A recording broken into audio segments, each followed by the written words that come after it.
It's almost here. I swear you're going to have a 53-man roster tomorrow. We don't know Jack tonight, but that's going to be okay. Welcome back. It's RGR Football. It is Monday night, and that means it's your show. You guys are calling the shots tonight. Dan and I are just along for the ride. We're going to tell you what we know and what we think. What you want to hear, maybe not, but you're going to get an answer. That's for damn sure.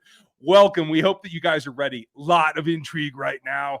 Zero maneuvers on the transaction wire for the Kansas City Chiefs today. That means all of their cuts are coming tomorrow, kind of like we hinted. I think they're seeking a couple of trades. I think they're looking at a couple of scenarios. We're going to talk about all of them tonight as we go through a bit of a discussion. Dan and I are going to start on where we were discussing the most intriguing piece for us tonight, and we're going to answer all of your questions. So if you want to ask something, if you want to state something, see if we agree, whatever you feel like, throw it in the chat. Every Super Chat gets an answer tonight. You members get preferential treatment.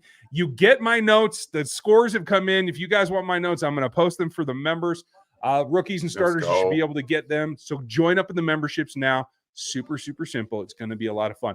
But we're also going to get to all of your topics tonight. So even if you don't have a question, you want to make a comment, throw that Super Chat in there, and we will get to you. We'll try to get all the topics done. We won't necessarily be able to show everybody's question on screen, but we're going to do our best.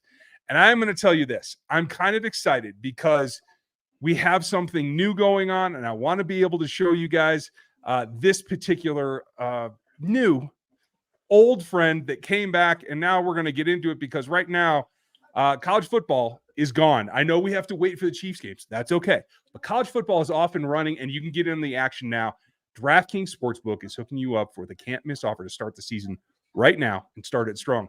This week, customers can spend just $5 on a college football score, and you can get $200 in bonus bets. Right now, tonight, all you got to do is use that code RGR when you sign up at DraftKings. Anything can happen in college football, and we all know that, especially when it's early.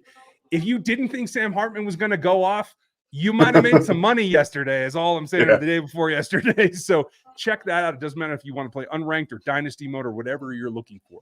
So life's more fun when you get into the action, and download the DraftKings Sportsbook app right now, and you can use our code RGR.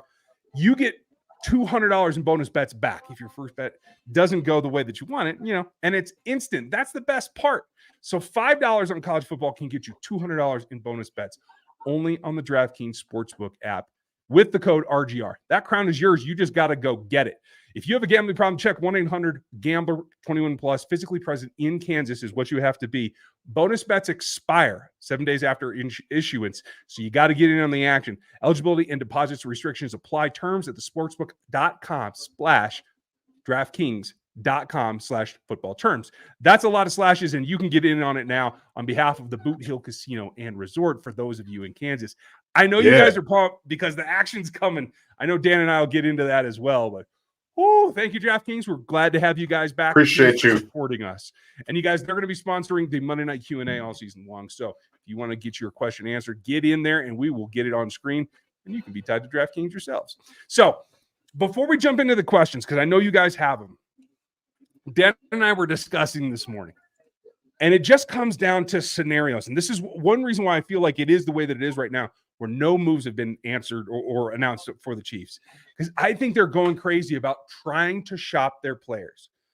The league knows that they can't keep 8. As much as I see that theory getting thrown around, there's no way, right? But 7's a possibility. So you got a little intrigue there that you can try to push. And right now, I'm still not buying that Andy Reid's ready for 7. So are there 2 guys that you could trade? The Chiefs wide receiver room is about as deep as it gets in the league. People are going to make arguments for the Chargers. They're going to make arguments for some other teams. The Chiefs is about as deep as it goes. Is Amir Smith-Marset made enough noise to get himself some volume? Does he deserve to be on this roster over Justin Ross or over Justin Watson, over Richie James? Or does any or all of those guys have trade value across the league because they come from the Mahomes offense at the Andy Reid tree? What do you think tonight, Dan? This is a tough one because I think that 7 is set in stone personally. I don't think Andy's going to 6. The fact that he was talking about it tells us that it's been on his mind for a while. And typically it's 6. We'll talk about the 6 that make the roster when they make them. And since he gave us the inkling of 7, I think it's been pretty, I believe it's been pretty set in stone for a while. And I'll be honest with you guys. I went back through the preseason games, this past one too. And everyone I know, just stay with me, okay? This is not to dog on anybody. This is just what I've seen. Emir Smith-Marset outplayed Justin Ross this preseason. He was better. He was a better route runner. He was better at getting open. He was faster, and he was more explosive. That does not mean, one, that he's going to make this roster, okay? It doesn't mean that. What Justin Ross provides is different than what Smith-Marset provides. And I believe that the way that Brett Veach has talked about Justin Ross and everybody else has talked about Justin Ross, that he's going to be on this roster. That's how it is. Mm-hmm. But I'm telling you, Smith-Marset outplayed him. He outplayed a lot of people in the preseason. It's the preseason. He played against lesser defenders in that sense. So you have to take that with a grain of salt. One-on-one, this past game where they played against a lot of the same defenders, he was getting open more consistently and creating separation and manipulating defensive backs. That's what I saw. But I think what this brings to me is that he might have quite a bit of trade value in terms of being able to get like maybe a midday 3 pick. That's probably what you're looking at, or somebody in return that's valuable, like a tight end, because you lost one. And maybe you're not comfortable with Matt Bushman being on the roster, which I still believe that he can easily get to the practice squad because I don't think anyone's sniffing around. So there's trade value there. I would even say that if they wanted to keep 6, Justin Ross has trade value, but I don't think the trade. I kind of don't think either, but I do think they're shopping. I do think that Andy, like when it comes to push and shove, Andy might be like, I should keep 7, but I just don't know if I can do it. And so I think it's best to shotgun effect it and put it out, everyone out there for everyone to see and see what comes back. Because I think sometimes we get so keyed up on what this roster is that we forget just exactly how good it is to the rest of the league, to the outside eyes. For those people that aren't like us and get to watch them every single week or don't take the time to. Like, I do think it carries a good bit of weight. So right now, I still feel like it's 7 as well. I think Ross is on the roster. I think Smith-Marset is probably the guy on the outside looking in. But him, Watson, James, I think they're all somebody that teams could be inquiring about. And if that leads to either cap space, draft capital, or whatever they need to do to help get Chris Jones done, which I'm sure we're going to talk about tonight because you guys are already putting them in there. I appreciate you. I think that's all coming to a conclusion that we're going to see something go down. Now, if you want to know exactly what I'm thinking, I have a piece coming out on NFL 33 this week about the trades that have happened and the trades that I think could or should happen. And obviously, I'll react to all of them as well. Now, Dan had a great piece last week. We have the rest of our staff that's starting to tool up and get ready. So we're going to have great content for you at NFL33.com. If you want to get sub there, you absolutely can as well. Because if it's not Chiefs, that's where we're going to generally put it, whether it's draft or elsewise. So I feel pretty good, and I'm just waiting. I'm waiting for drafts. I'm waiting for trades. I'm waiting for picks that can come in that I can use later, because as soon as we get a trade where there's a draft pick involved, I'm instantly going, okay, so how can I trade that up, and what can I do to get, one of those top tackles? Like, it goes through my head instantly. So you guys know how I work. That's all right. We're going to get to all the super chats. We're going to start with Scott Vansel. Thank you, Scott. And obviously, Chris is on the minds of a lot of people. If Chris Jones doesn't decide to hold out for the second time with Andy and Brett, do you think that the Chiefs possibly would have offered more? You think if he hadn't held out at all? No. Doesn't feel like there's we don't know what their offer is, honestly. Everyone is speculating because no one actually knows the number, okay? Not one person knows because no one has leaked it, okay? This has been just people prophesizing that they assume, based off of the defensive tackle market, that's what they want to pay him. That was even in Albert Breer's report today talking about this, that they don't have a real number. They don't, but everyone's saying they assume, okay? That's where, the saying goes, right? You assume. That's exactly what this is. We don't know. We just know that they're apart on what the offer is. Right. I don't think that him being in Kansas City, showing, quote unquote, good faith would have given them more incentive to give him more money. It comes down to negotiations. And that's what currently is not happening. But it's a tough spot. And I don't think that him not holding out would have made a difference in terms of the money. I kind of feel like that too, especially when we find out that the communication's been pretty lacking. And so from what I understand from my sources is that there was an offer made before OTAs concluded, and that was the last back and forth that they actually had. Everything else has been in the media and innuendo and back and forth and BS, right? That's the problem. And I'll double, triple down on it, you guys. I think this was a miscalculation by the agents. I think they don't quite know who they're dealing with because, quite frankly, Chris is their biggest client. So, yes, it's their job to get them the most money they can, but it's also part of their business plan to get the most money that they can. And I think somewhere along the line, the sight of reality got lost. And so hopefully they can come back to it, but we just won't know until we know. Thanks, Scott. We appreciate you. Appreciate it. As well as everybody. I know there's some super chats out there stacking up. We're going to try to get through all these questions as soon as possible. Jeremy, one of our members, you can sign up below Dan if you want to in on the memberships or the Discord or now my game notes. ISM was available last year. No one picked him up. No one. Plenty of teams are deep at wide receiver. Do you really think someone would claim him if he's cut? I absolutely do.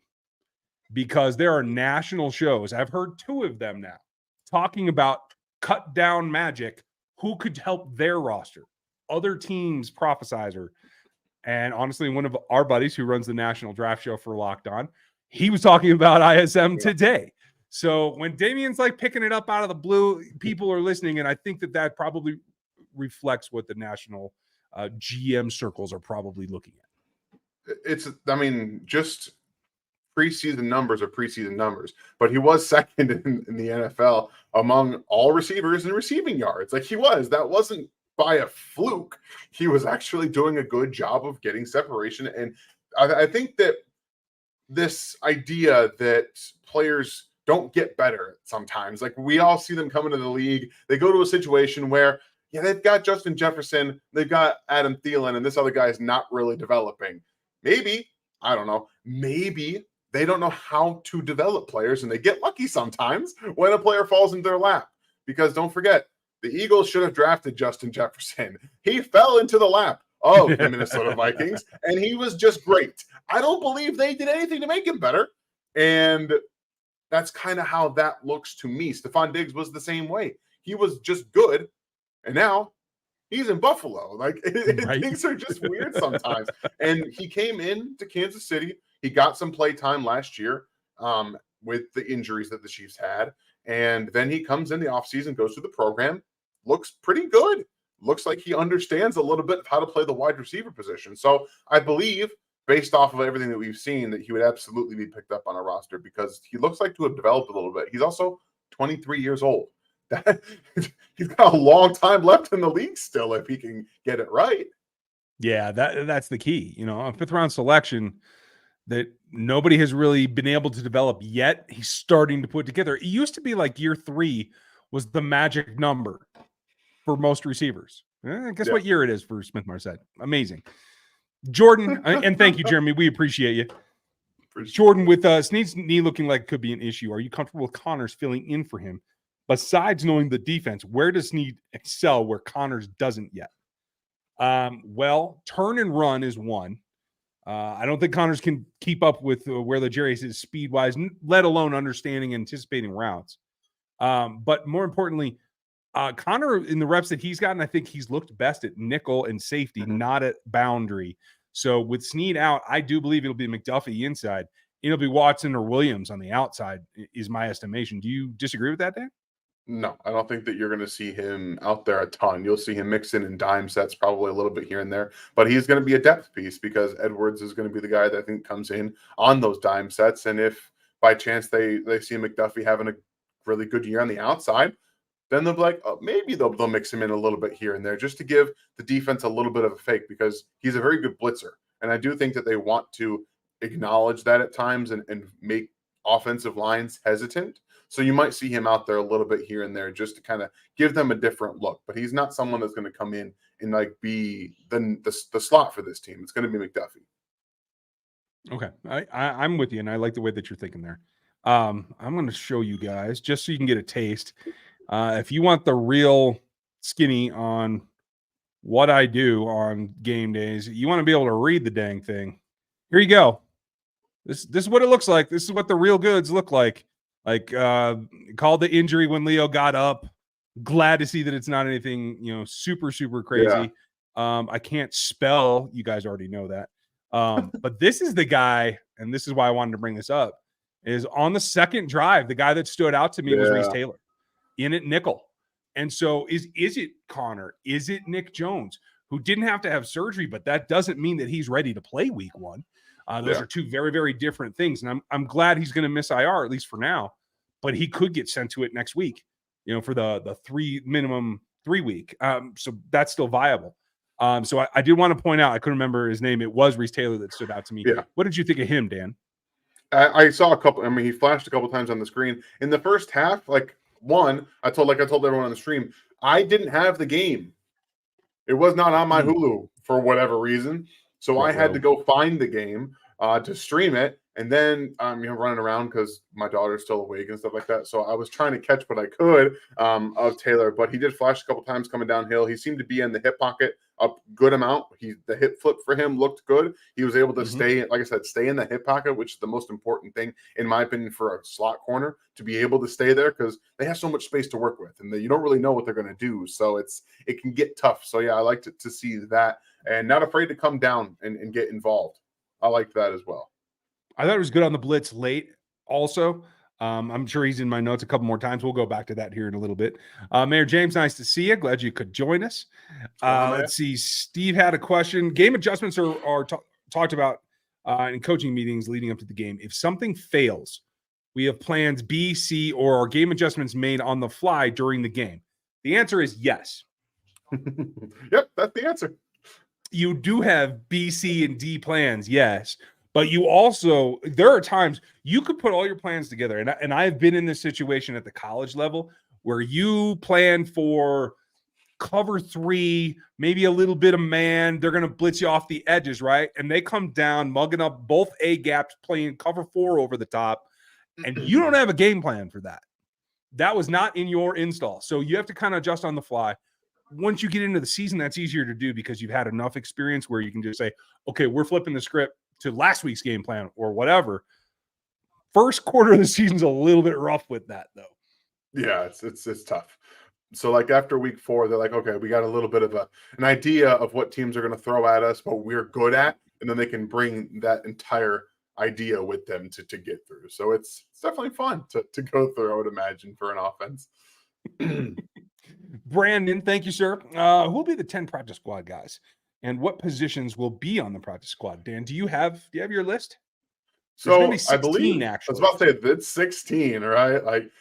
The problem with doing this is that there's going to be some players that get cut that end up on that practice squad. So you have to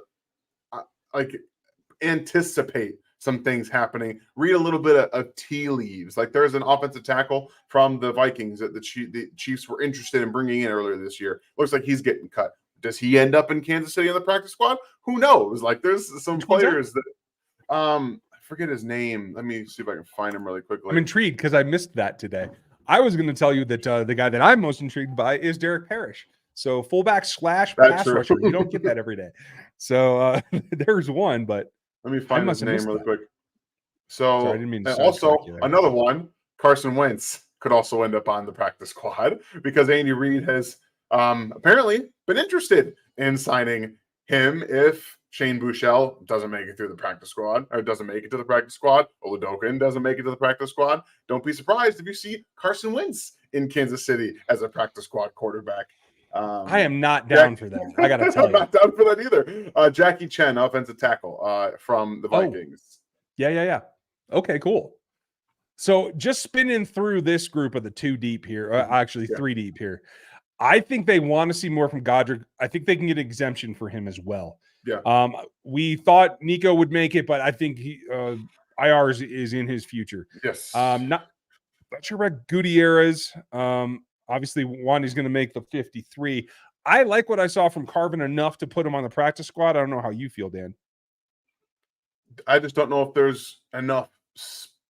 Like I actually think the interiors, they're one of their weakest spots. So just kind of throw some bodies there. I think Austin Ryder is going to be on the practice squad. He was playing some guard in this preseason game, which I thought was interesting. No, not well at all. Caliendo was playing, center. I think he was okay. I think people are really boosting him up. I thought him and Ryder have had terrible preseasons. Both of them have been bad. Kennard, okay, probably has to make the roster by default almost because they don't have anybody else that's good. And Allegretti's hurt right now. Their interior is kind of rough. I like my guy Anderson Hardy for the practice squad. He's one of my dudes, and I like Freifogel, and he showed that he can do the scramble drill. I was a big fan of Freifogel coming out of Indiana, so I'm okay with that. Do you think Cordell Powell makes it to the practice squad? I think he gets picked up. He's had a pretty good preseason. I do too. Yeah, no, I think he's in Jacksonville next week. I think he's back with Trevor next week. That makes a lot of sense. It's a great safety blanket for Trevor too. You know what I mean? Yeah. That's super simple. Yeah, I'm doing that all day long. Running back situation and Gaithers or Gaithings are probably on the practice squad. Probably both. Yep. Bushman, if they don't go for, I think they should go for. I'm just a little concerned about the numbers. Allegretti's throwing me for a loop. All right, we'll get back to this group because I know you guys are going to have a question. We're going to spend so much time on this question if we don't stop now. For the defensive side, it's a great question, Brandon, but I can't let it take over the whole show. Tony NFL, if Chris Jones sits for the whole season, would you say our Super Bowl chances are lower than the teams like the Bengals, Bills, and Jets? Not lower than the Jets. The Jets are still an amalgamation. They have not proven jack yet. Bengals, I think, are probably the cream of the AFC crop next to the Chiefs. The Bills, I don't know what's going on with Stephon. Like that's a significant blow. What did I cuss or something? No, there's nothing going on with Stephon Diggs. Like he's come out and refuted that he doesn't want to. Like Stephen A. Smith reported that he doesn't want to be in Buffalo, but the same day Stephon Diggs tweeted out, was like, that's just false. Like, I've never said anything like that. So, we all know that he's full of crap anyway. So he just further put himself up the ledge on that one. So, yeah, I don't have any issues with Buffalo being on that list. Okay, cool. We're going to take Tyler's, and then I'm going to jump down real quick because I didn't think Whiskey was going to make it tonight, but he did. And he's got a super chat I want to make sure we get to while he's here. So are you surprised exact figures haven't been leaked out about what CJ wants and what Chiefs are offering? Seems like it's truly being unreasonable. The Chiefs would want the public pressure in the battle. That's true, but they don't like to do it, period. Like that would be to their advantage a little bit. I've heard numbers that I believe are correct, but I can't corroborate them with either Brett Veach or the Katz brothers. So I honestly don't know. That's just what you hear. But it's about a $6 million, $7 million per year gap. From what I understand, the guaranteed offer is about only 3/4 of what Chris is demanding.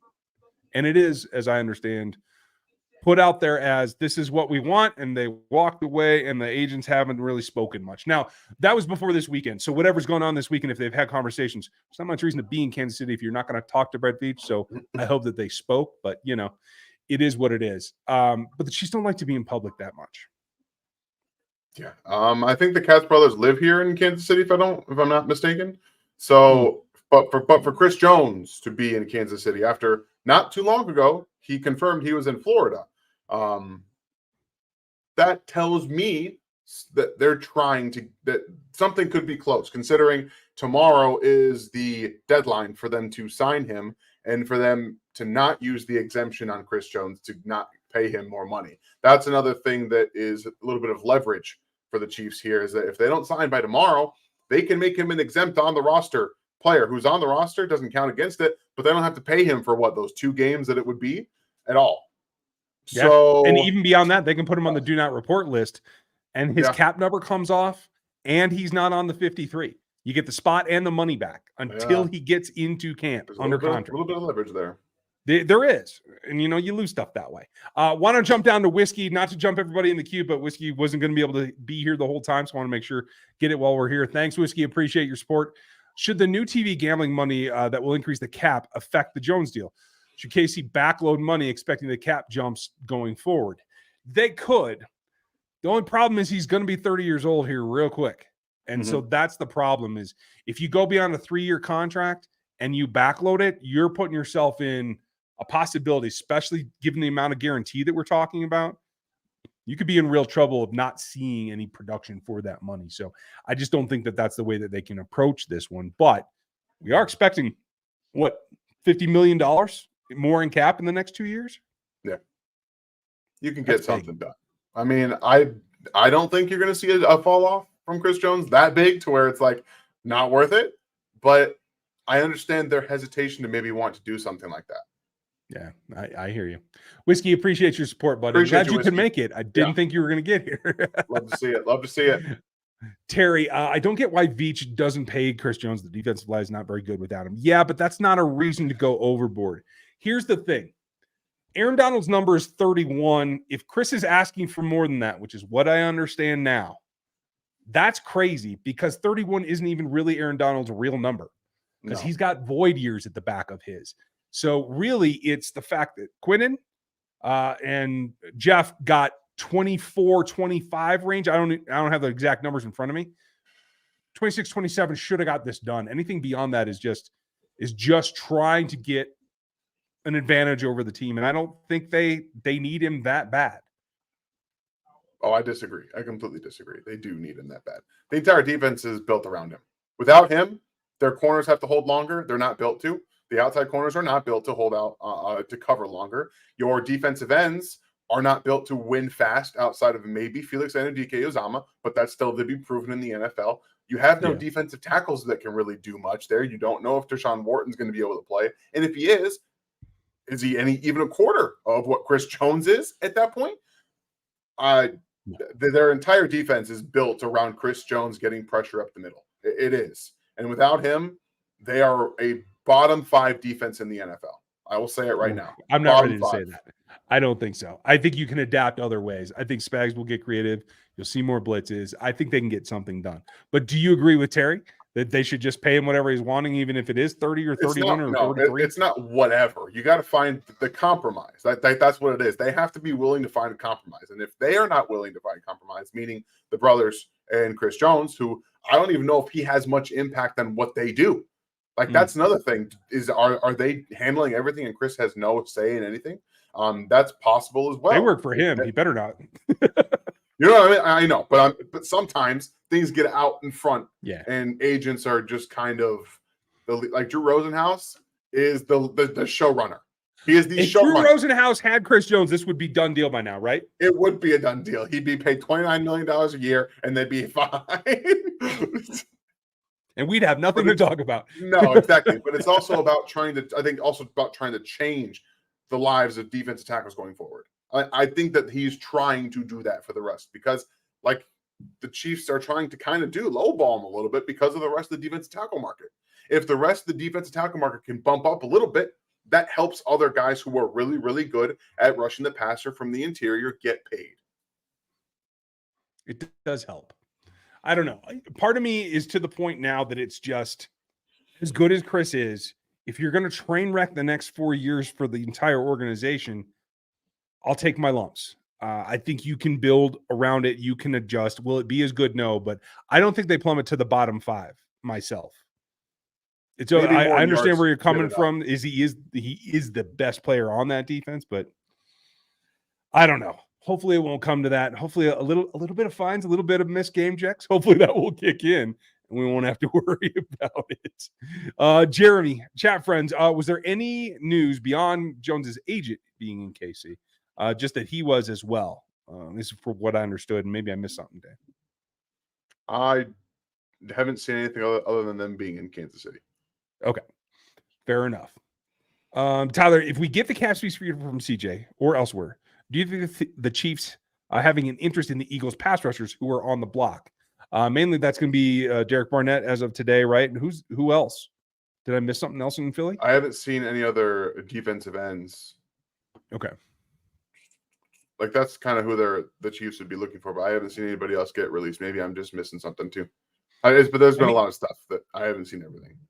Fair enough. I mean, honestly, I think Washington sitting some of their players last week was fairly significant. Like, it's harder to find pass rushing D tackles than it is edges, but I still kind of prefer to have an edge. You know what I mean? I can attack gaps with linebackers if I have to. In fact, I enjoy that when Spags does. By the way, my guy Cam Jones looked pretty good on the blitz till he got concussed there last week. Just wanted to say that out loud for you guys. Let's see. Thank you, Tyler. Brett, over, under, or push on 12 wins. I assume it means without Chris Jones. I mean, I think he has to play a little bit this year, doesn't he? Like, he has to play at some point. Yeah, I mean, to accrue a year, he has to be in by week 8. That's no coincidence.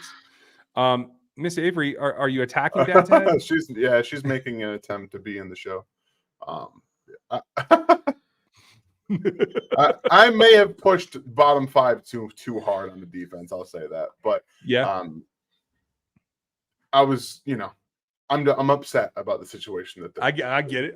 It would look a little bit like 2018, a little bit in terms of giving up some yards, I think. And maybe they're better in the red zone and maybe they're better at tackling than they were that year. But I think they'd be one of the highest given up yards in the NFL. I believe that. So regardless, it would be an all-pro year for Nick. That's for sure, because he'd be making a hell of a lot of tackles.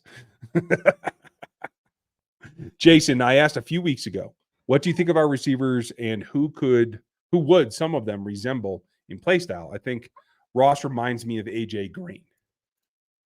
Okay. I mean, I can see that. I always thought AJ was more of a leaper, to tell you the truth, but he does play the point well.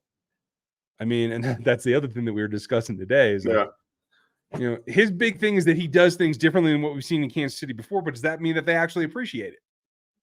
Do you think they want to throw more jump balls and contested catches? I don't know. Andy's never really done any of that, regardless of the player that they have. The one thing I will say is that Chris Conley's biggest thing when he was coming out of Georgia is that he was a 41-inch vertical freak who could go get the football. And they said, no, you're a possession receiver. So as much as I want to believe that they'll finally do that, I have a hard time believing that one player who's going to be their 7th wide receiver, get your hands out of my face, please. I don't believe that that's going to happen. I was encouraged by the fade, and I was hopeful, but it is what it is. AJ, I think, ran that pretty well. That's a pretty good comparison, Jason. I'm trying to think of who else. Who is the monster from Texas down with the Texans originally? Got in that one brawl where he ripped off the DB's helmet and all that. Andre Johnson. Oh, yeah. Yeah. He reminds me of a skinny Andre Johnson, just the way that he attacks the ball and uses his back to shield off. He's just not strong enough. Yeah, that's I mean, the strength stuff is Andre Johnson was like a tank. He was a tank. And Justin Ross kind of slight.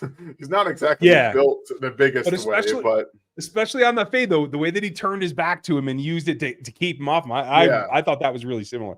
I have little nuances. You're right, though. He is definitely slight's a pretty kind word now that I think about it. I'm still worried about the defense if Chris doesn't play. That's fair, Terry. We're not going to talk you off of that one because that's alleged that we got a foot on ourselves. Yeah. Are you guys going to the opener? Are you, Dan? I won't be able to go. No. Okay. I don't think we're going to be able to make it to Toronto. Wow. Driving from Toronto, David. Good Lord, man. I wish I was going to be there. Yeah, more power to you. That's a heck of a drive. My Lord, most of us take planes when we go there. I'm just saying. Even, especially from Canada, right? Wow. Well, good for you, David. I'm sorry I will not be there, but check out KC Beer Co. and maybe we'll try to set up a little RGR fan get together. That seems to be a good spot for folks. So they were super kind to us during the draft as well. Tyler, could you see the Chiefs keeping 2 tight ends on the 53 and elevating Bell on game days in Shane's spot just to have more flexibility? I really can't, because in my mind, If you want to run 3 tight end sets, which they have said all offseason, and they've shown us that they want to, you got to have 4 on game day in case somebody gets hurt. So I don't know. I would take a minimum of 3. I actually am leaning towards 4 myself. Yeah, I think 3 is going to be on the roster. They'll bring up 1 on game day, but I mean, 2? No, I don't think you can get away with 2, unless you think that the Chiefs are going to end up again playing more 11 personnel because they have Justin Ross, and they're just going to use him as like almost a tight end in some of these sets. I don't really buy that because I don't think he's able to do that. This isn't Jody Fortson we're talking about. Right. Jody Fortson's bigger, and he's a better blocker. And he got better because he transferred the tight end. So it's different, and I don't think they can get away with it if they want to continue. Remember, they were the best team out of 13 personnel last year, and when they were in 13 personnel, they had half the league average of like a team's base defense. They were still in light boxes. They were still running out of light boxes in 13 personnel because defenses were so scared of Patrick Mahomes throwing the football down the field.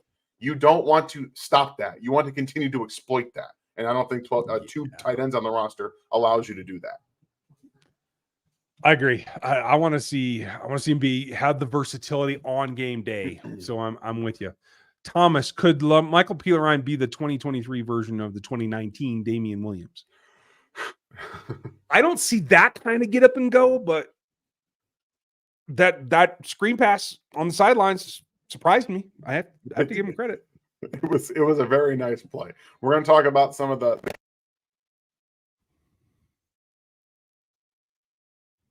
Well, it looks like we might have lost Dan's audio. That's all right. Sometimes things happen. Clearly, he can still hear. So, hey, reload away, my friend. We'll come back. If you guys do want all the extra stuff that we do, thank you. I don't know if FLDB is in the house tonight or if he's triggering Nightbot remotely, but thank you, my friend. Get in the memberships. You can do that down below, Dan. There's a button called join. And right over here. Oh, there you go. You can get in the Discord. You can get the rants that Dan does. You can get my not safe for work stuff because sometimes you just got to vent. I'm going to try to do that each week for you guys this year. So, Terry, do you guys see the rumors about trading Clyde to Minnesota for a 6th? I haven't seen that. I must not be paying enough attention. I don't think it's real. I think that somebody has said this, and no offense to you, Terry. I know that a lot of people want to trade Clyde Edwards-Helaire, but the team's not interested, in my opinion. I don't think they want to. There's a reason that he barely played. He's going to be on this roster, and he's going to be right behind Isaiah Pacheco. Yeah, I kind of feel like that too. Like if Demetric Prince had maybe worked out better, maybe. Yeah, maybe. But right now, I don't think they want to go. I don't think they want to start a season where it's Pacheco and Jarek, and that's question marks beyond that. For sure. But I mean, if they threw in a 6th is more than I expect to get for him. So yeah, if they feel there's enough in Pirine and Prince, maybe they would do it. But right now, honestly, if you get a 6th, I'd have to think about it. Maybe you can if somebody offered a 6th, yeah, for sure, you probably would consider it. But I think we understand the market right now. It's not exactly overflowing with offers for running backs. Right. Ask Zeke. Ocean, any Jayhawks to watch this season for the Chiefs? I think Wise has a shot to make the roster. I'm just going to tell you guys, especially with Chris and everything. Like, I was surprised that they played him so much late the other day. Yeah. But they played him a lot all camp long. And I think that's got to mean something.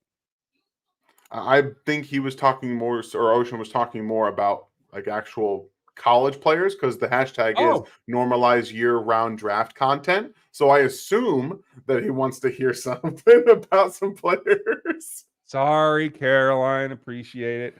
I like Grimes. He's kind of like my this year's Bobo for me. I think he could do something. I can't remember the kid's name at tight end, but I like him too. You have Logan in the back on the defense. I think if he can round out this year and improve, I think what he does in the open field, I think he's got a shot. And if Jalen Daniels improves over what he did last year, he could be a draftable prospect, maybe even at the top of day 3 if he really pulls it off. I would watch all of those guys. Yeah, I haven't checked out Kansas much because I don't really care about watching Kansas football. So okay, I've been told, folks, in my ear that we have to speed up, so we're going to do that. If you're the GM and you have to trade Jones, what would you accept? Bottom line. Thank you, Canadian Chief. A top 15 pick, like that's you can't trade him. You can't really trade him for anything less than that either, because what are you getting in the top and the bottom 25 that are bottom 20 or bottom 10 picks in the first round that you haven't been getting lately? Like, are you getting a defensive tackle that's going to change the dynamics of your team? No. Are you getting a pass rusher that's going to do that? Chances are no. Are you getting a tackle? No. So when you think about the things you have to replace on a team that you're trading away its best defensive player and second best player overall, maybe third outside of Travis Kelce, you need to be able to replenish the cabinets, the cupboards. You can't just accept a bottom 10 pick in the first round and say, hey, we're good with that. It doesn't work. I mean, I started the negotiation with 2 1s, period. You're not going to get it, but you could start it. You got to be able to negotiate, right? I would not let him go for less than a first and a third, period. Yeah, and honestly, even with that, I would probably need a second, third, or fourth to be put in. You're not going to get 5 picks like you did for Tyreek, I don't think. But you should be able to get 3. He's worth that much. Yeah. Which is now worth $33 million a year is what I'm saying. Yeah. Oh, Michael, hope you're doing good. With Arizona tanking, is there any real reason that they shouldn't trade Kyler by the October deadline? Who would be the taker? That's the question. Why would anybody take Kyler?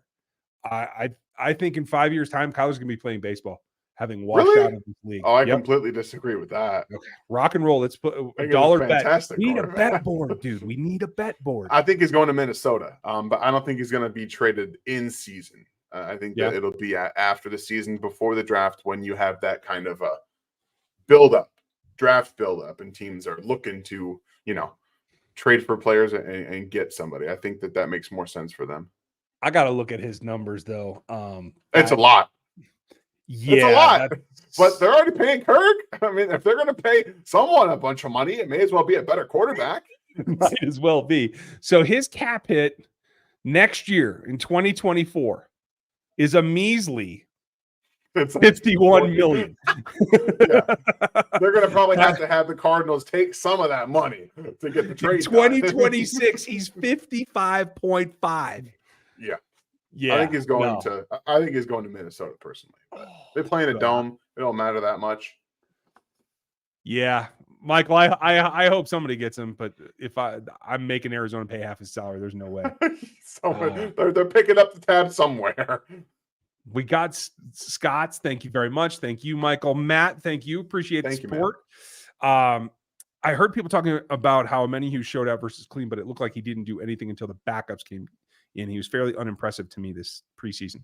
I mean, I think he certainly improved against the backups, but I saw him crushing the pocket. I saw him coming off I was actually surprised in the first quarter. He came around the edge a little bit better than I expected. How did you see him?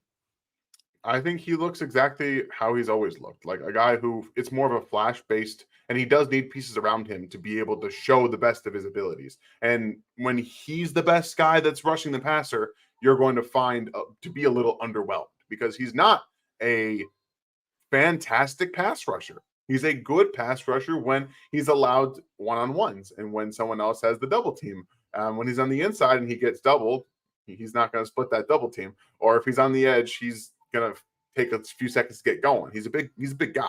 So he needs a compliment. He needs to be the complementary piece to a better player. And he was the best pass rusher out there on Saturday. Yeah, I agree with that. Thank you, Matt. We appreciate you. Jeremy, thank you. How important is it to Pat's legacy to win back-to-back? Legacy only because he's only compared to 2 at this point, and you have to have back-to-backs. I mean, I think knowing that the stretch to get to Brady's totals is going to be tough. If you can get a back-to-back, I think that evens it up quite a bit. Yeah, I'm with you. Okay. That was easy. Gotta get it back-to-back. More fight. Who scores the first TD of the season of the Chiefs and how? There's Tony on an end around. He's not playing week 1. It's going to be Travis Kelce just destroying the middle of the field. It won't matter. It won't matter. He's going to be open for like a 25-yard touchdown. I just I know it because the Lions linebackers are garbage. Vibe check from Cody. How are we feeling today? Anxious and pissed off. Yeah, not great. It's been a day. Eric, you guys are great. Thank you, sir. Thank you. Can you expect a trade for Jones if he sits out the regular season past the Bears game? They have called. Yes, they certainly have. And I actually feel like Chris Ballard might be in a more desperate position myself. Chris Ballard is, I mean, his own owner is making his life horrible. If he can somehow solidify that defensive line, I think he might be able to help the rookie quarterback who has shown a couple of flashes, but I think Richardson's a year or two from being consistently able to win ball games for you. So I don't know. I think you might get a call from the Colts faster than the Bears. I mean, the Colts already traded for a defensive tackle and it didn't work out for them one time. You think they're going to do it again? Yeah. I don't think they're going to have. I don't think that they're going to be able to have Chris Jones and DeForest Buckner on the same defensive line. I don't think they can do that. No, okay. I got to look at Buckner's contract. I'm just going to be living on over the cap now, folks. We'll just put it over here on the side, so you guys can just watch along. Here, Dan, take this next conspiracy one. All right, Michael. Thank you for the question. Plausible that Jones took offense when they didn't bring Clark back with the hometown discount he was going to give us. No, I don't think so. As much as you want to be with your player, some of your friends and your buddies and stuff like that, we can all understand that Frank Clark might not even make the roster in Denver. He's not a very good player anymore, and I think that the Chiefs understood that and kind of had to go away from that. So I bet you that I think they tried to make it work. I think they did, but Frank wanted playing time and probably a contract that said that, and they were like, "You are a designated pass rusher and a backup," and that was it. And that is that. So Buckner's been averaging 9 sacks and 50-ish, 55-ish pressures per year since he joined Indy. Oh, they're paying him 17, I think, this year. 22 next year, 17 this year. That's not too terrible. No, it's not bad. That's actually less than I thought it was going to be. Yeah, but he's not been the guy they thought he was going to be. True. But he's still been, he's been productive. But you trade for a guy like that with first round pick, you expect him to be, be a Chris Jones level player, and he just never got to that. Yeah, it's too bad. He's 29 now as well, so same age. Let's see. If you guys would like and subscribe, that would be perfect because the algorithm likes these thumbs up things. I don't know where it puts them, but it likes them. So that's what we're gonna go with. We got Brett's question. Sorry, Brett. When you ask a question early, it's gonna take a while. Lewis wants to know: would you trade Watson and CEH as a package deal? I mean, I would, but the Chiefs won't because they love themselves in Justin Watson. They love him. They do. They do. But if they came calling, if somebody said, I want those two guys for a second round pick. Okay. What are you doing, man? What are you planting in people's heads? Craziness. Everybody else does. Quick yes or no. Is Elway a top 10 quarterback of all time? Yes. Longer question. Would you be okay with paying Chris Jones $30 million a year for the next 3 years? No. Oh man, the first part is D-Mac. Thank you. By the way, D-Mac, appreciate you coming in. Second question is no. But that's only because I personally am not comfortable paying almost anybody outside of Patrick Mahomes $30 million a year. Elway, Daniel Jones is getting that. Is such an anomaly. Extremely talented guy playing outside in the wrong era, and his stats will never back up, I think, the impact he had in Denver. And you see the guys who bring up the stats, and you see the guys who talk about his tape, and it's different. Watching him, it was obvious he's played in the wrong era. Like he couldn't do much with the guys around him either. I mean, you had some offshoots, you Shannon Sharp, and then you had a couple other players too. But I think at the end of the day, it was just born in the wrong era and was unable to be utilized like the quarterback he probably could be in today's NFL. You put him in today's NFL, we're talking a little bit differently. Yeah, you're not kidding. He would be all over the place. Thank you, D-Mac. As always, great questions. Good to see you, pal. Dylan, would you be would this be a good time for the Chiefs to buy low on someone like Chase Young or another pass rusher? Here's the problem. You're not buying low on Chase Young because he needs a new contract next year. Yeah. He's a former first rounder, and I think somebody might be willing to do that.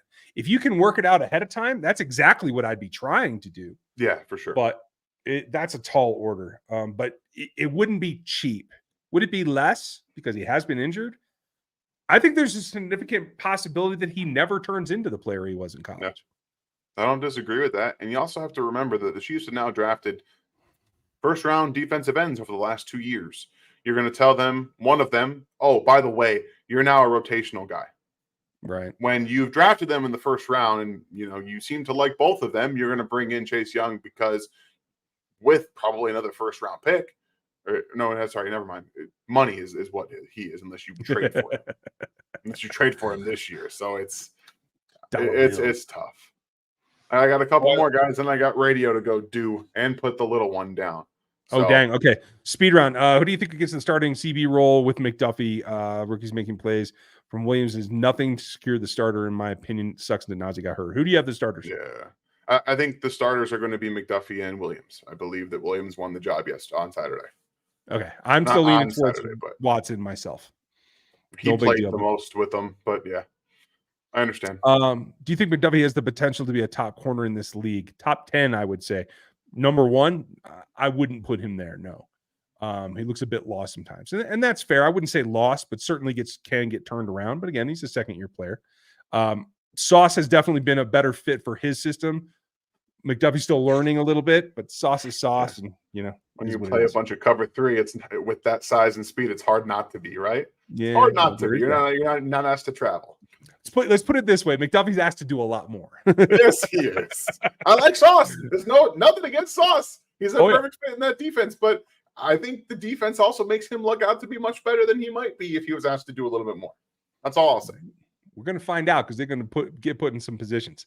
Alex, I hope we can find a way to keep Smith-Marsette. I think we all would like that. Would love maybe to. They can change his name as they put him on the practice squad. I don't know. That could work. Marcus Kemp got cut today. Surely only a matter of time before he's on. Oh, for sure. He's already there. I'm sure he booked the flight.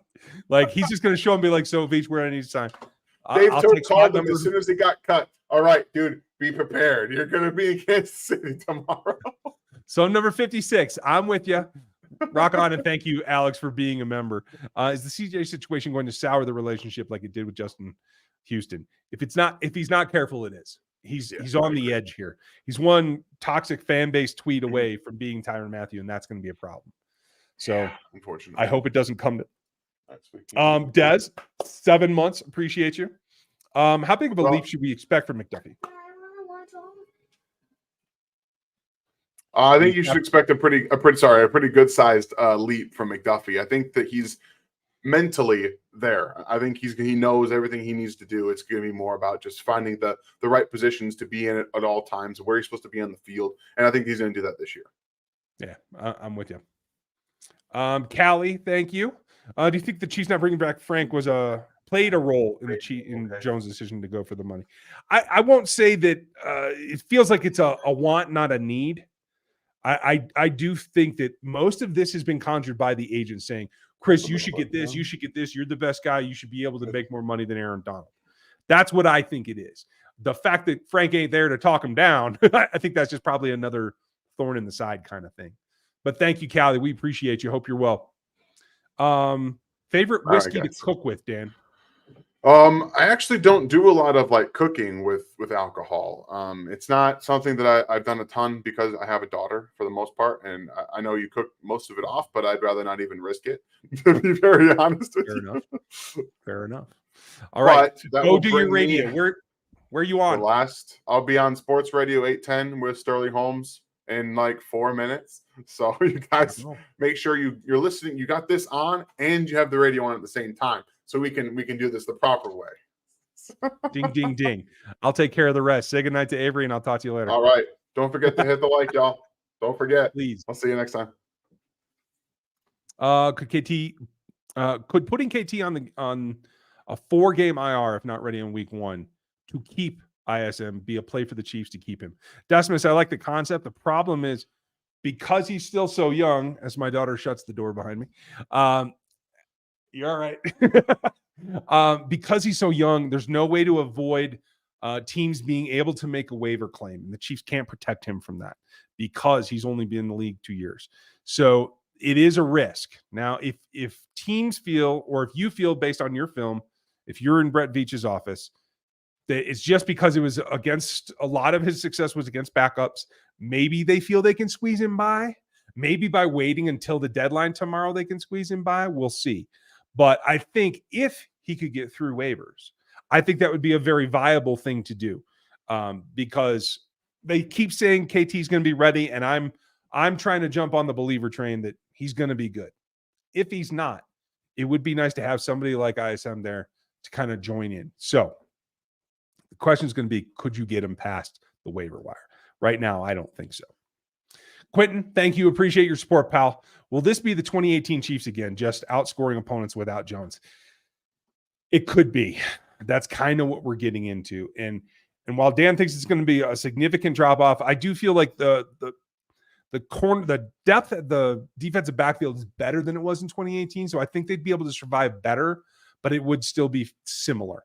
You'd still have to put up a ton of points to win ball games, and there's just no way around it, because he is the central push of that pass rush. It would necessitate then Amenahue would become the interior pass rusher. It would necessitate FAU being a starter. And so now you're talking about second year in George Karlaftis and a rookie in FAU. Maybe they gel together and they get off to a great start, but they would need to. It just puts a lot more risk there. It's not out of the realm of possibility, but it does make it harder. Thank you, Quentin. Jay, I see Sky Moore as a Julian Edelman type chain mover, the higher passing volume in the offense. Not a game breaker, but above average. Do you guys see anything stylistic comparisons for Moore? I actually don't see him like that because he's not as shifty as Edelman. Edelman got free on change of direction, and Sky doesn't have that. I wouldn't say that he's a deep threat, but I do think that he has more ability for Yak once he does catch a pass, especially on semi-vertical routes, slants, sluggos, shallow crossers, anything in the intermediate crossing area. If he's running a corner to the far corner, I think that's something that he could break loose. Once he's on a gallop, I think he's got enough speed to burn. Thank you for the question. Gavin, would you rather have Chris Jones at $28 million a year across 4 or Aaron Donald with his current contract? Oof. I would rather have Chris at 28. I'd rather have Chris at 26, just saying. But the 4 years is the key part because Aaron Donald's only going to play one more year on that contract, and then it's all up in smoke, void year bull. So I think you're onto something there, Gavin. I would go with the 4. And I think I said earlier in the spring, I was somewhere between 27 and 28 was my goal, so I could live with that. Comparing what you've seen thus far from FAU and Karlaftis, which D would you project being a better pro, being the D-line cornerstone of the future? Here's the thing. I don't know where George is going to play. If Chris Jones is gone, Amenahue can man that role now. Does George have to do that in the future? Does he have to be the interior pass rusher? Can they draft another one? Can they acquire another one? I don't know. So I really don't know, and we won't know from FAU until they get down the line. But I think they're both guys that are going to play significant roles. Are they going to be Tamba Hali's? I can't say either of them are going to get to that point from here. But I can't say they won't either. So let's see the kind of leap that George makes in year 2. And FAU, I think, has already improved in camp. But I like the trajectory he's on. Ryan, Dan, do you guys have suggestions for 3rd, 3 or 4th, and 1 problems? I mean, honestly, I would just go jumbo and just run basic off-tackle smash. Like, it doesn't have to be as complex as it is. You know me, I'd put a fullback in the backfield and I'd run right at the tackle gaps. Give him a one-way read, B gap or C gap. That's it. You need a better tight end blocker for that than Blake Bell. And you need to have tackles that will come off the damn ball. Right now, they don't have those things. So it's going to be difficult. So in that case, I would probably just spread it out and run slants all day long. Thanks, Gary. Craig in the QC.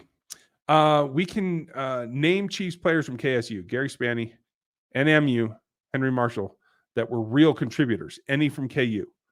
Not to this roster that I recall. Anybody that came to KC from Kansas? I don't think so. I mean, obviously, Aqib Talib was probably the biggest player to ever come out of Kansas in the modern era. Dennis Stubblefield earlier in the day, my guy John Jones and Hesley Hempstead back in our day. There's been some contributors. A bunch of kids I coached ended up in the league. Nobody had the impact, and nobody was in KC. So, yeah, I think that's probably who I would go with. And then maybe Wise can be that guy. Who knows? Chiefs fan. Any chance we traded a couple of wide receivers before the cut down? I think they're probably shopping a couple. I don't know if they're going to trade multiples, though. They could pull off one. I'm fairly confident in that. Whether it's multiples, that seems like a stretch. Caroline, thank you. Appreciate you. And Tigers, welcome too. Yes, we're trying to open it up around here, everybody. Kevin, if CJ is if gap is $3 million, $9 million over 3 years, is it worth dropping from a top 10 defense to 2020 overall for $9 million? That's not the gap, I guarantee you. As I understand, it's 32 or more is the last what he's looking for, and the Chiefs are probably down around 26. So that's 7 a year, 8 a year. That seems more likely the gap. 25 million is significant. The bigger question is, what happens? How is it structured? And what's the guarantee that he has to have? Because then that gives you flexibility or lack of flexibility. That's my thought, Kevin. Des, thank you again, buddy. Where do you rank Pat all time? I mean, he's the best quarterback to ever play in Kansas City, period. No offense to either Trent Green or Lenny Dawson. Pat's better than both of them. Let's be honest. The ghost of Joe Montana that was in a Chiefs uniform, it was just that. But when you talk all time, I assume you mean the league. I don't think he's in the top 10 yet, because those guys are all career, like Pat's done a lot. What's he got? 30,000 passing yards already. Like, he's got plenty that he's got to still hit. I think he has a chance to be number one overall, period. I'm pretty comfortable saying he will reach top 5. But for me right now, it's Montana and Brady, 1 and 2, however you want to argue that. You got to consider Bradshaw and Marino. You got to consider Aikman just because of the Super Bowls. And yes, we can have that argument another day. I don't think he deserves it myself, but that's okay. You got to have him in the conversation. Same thing with Elway. You got to go back a bit too. There are plenty of other quarterbacks that I think are in contention there, but I mean, that was pretty quick. And we're already talking about guys that historically he'd have to overcome a little bit. Jack, thank you. Is CJ getting a huge contract worth risking our contract extensions we have coming next year? And that's what I was talking about in the structure, Jack. Depending on what you have to do which year, you have Creed and Nick next year. You have other guys coming the year after that. We still don't know about Willie Gay and L'Jarius Sneed right now. So there are some big questions that in how much of that chunk it becomes means yes or no on other players. Joe Tooney is going to need an extension eventually. Trav is going to need another extension eventually, unless you think that he's going to hit the wall before that. So I think that's where it gets a little bit tricky. If it were me, I would be offering him 3 years at what would my number be? 27, 81. 3 years at 81, and I'll guarantee you 66, so you can say you got more than Aaron Donald. That's it. I don't want to go to 4. And I'm not paying you $128 million on paper. I just can't do that. So I'm going to check out the last ones. That was our last super chat of the night. I'll check out for other questions. Last call for super chats. If you want something in the show tonight, we will get that. Got one from Gary. We're going to do that in a second. Scrolling. I appreciate you guys being here. If you want to help out the channel, you certainly can do that by grabbing gear, super chatting, whatever you want to do. We appreciate it all. And I hope that you enjoy what we do and the gear that we make. And, the designs are something I continue to work on. We're going to have some cool stuff. Check out DraftKings again. If you guys want to get in on the action, and a lot of people more and more do, just use our code RGR at DraftKings.com. You can get signed up and get after it today. Help the folks that help us here on the channel. We would appreciate that very much. Okay, so last call. Mikey, I appreciate your sentiment, and thank you, sir. Got a couple extras, and we'll wrap with these, starting with Mr. Gary. And Gary's one of our mods. You guys give him a hand. We appreciate you, Gary. There are many teams trying to be the Chiefs, but nobody has done it. That's true. The question is, what keeps the Chiefs out front, right?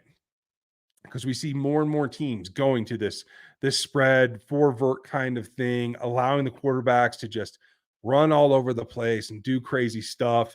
Now you have different quarterbacks trying no-look passes and craziness that it wasn't until Pat did it violently and in public that you really even thought about that. So the reason no one's does is because nobody has Pat Mahomes. He's just that much of a unicorn. His dad was right all these years. He's just something special. Thanks, Gary. Tyler, Pat, one of three players with 2 MVPs and 2 Super Bowl MVPs. No way he's not top 10. Well, like I said, I think he's right there. Not quite yet, though, because you can make arguments for a couple other guys, and I'm talking like historical guys. Man, the guys in leather helmets have slipped my mind here, but you got a fine point, Tyler. I just don't think that he's there yet.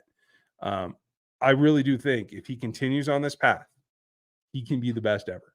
We're going to have that argument for a few years, especially with old Tom Brady. So we're going to go with it. Hey, thank you, Miss Holly. We very much appreciate you being here. And 31 months a member. You are the greatest, and we very much appreciate you. Keep calling us out when we do things that need calling out. I appreciate it. Nikki, I don't think I saw a question from you, but let me know what it is now, and I'll hit it before we get done. It may have been that there was already a question on that topic. We try to hit all the topics, but go ahead and hit me right now, and I'll stay. Moving forward, Arthur asked, will we keep drafting for the defense, or do you see a trend back to the offense? It honestly, I think, depends.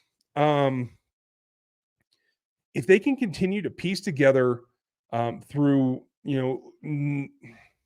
middle tier free agent acquisitions and drafting secondary pieces, meaning that not the number 1 draft pick every year, but somewhere in the second to third round, top 100s, but not the ones.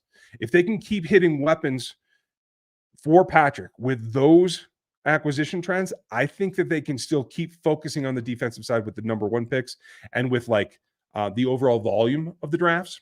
But I do think you have to continue to restock him with weapons. And I do think you have to continue to give Patrick a tight end. And the day that Travis Kelce decides to hang it up is going to be a rough year. So they got to make preparations for that. That's kind of where I'm at. Brenda, thank you very much. Very much appreciate you. It looks like Nikki did give me your question again. Let me see that. If Pat ever goes 20-0, does that put him over Brady? If without as many rings. Okay, so if he never gets as many rings as Tom does, going undefeated in a year. The 72 Dolphins still make money on that. You know what I mean? Like, their reputation is still there. So you have a very good question, Nikki. I'm sorry I didn't see it before. Guiding a team to a perfect season, I think that's as good as a Super Bowl win, maybe even a back-to-back. Because perfection is the eternal chase in this game, right? If he were able to do that, and let's make no qualms about it, he's got to have a better defense to do it. He's got to have some luck and not have injuries hit either his receivers or his offensive line or himself. Like, it is a tall, tall order.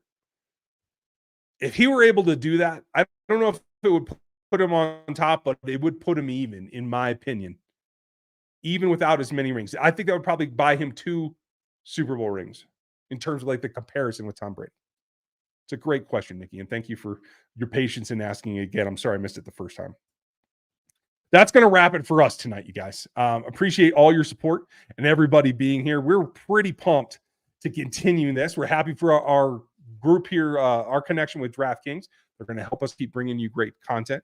The schedule is going to change a little bit this year as we kind of massage where we all have our best aspects. So look for more content on Tuesdays, different content. Look for some more live streams. We're going to consider doing Thursday or Friday live. We know there's Thursday night football and Chiefs are going to be on it at least once. So we got to consider that. But maybe do you guys want a live Friday night pregame? The old game plan video, but we'll do it together. We might do some live breakdowns of film. A lot that we can cover there. I'd love to get your input. Rather than the live chat, since it's about to wrap and it'll disappear here in a day or two, put it in the comments below, in the actual comments on the video. We would love that. I hope you guys have a great night.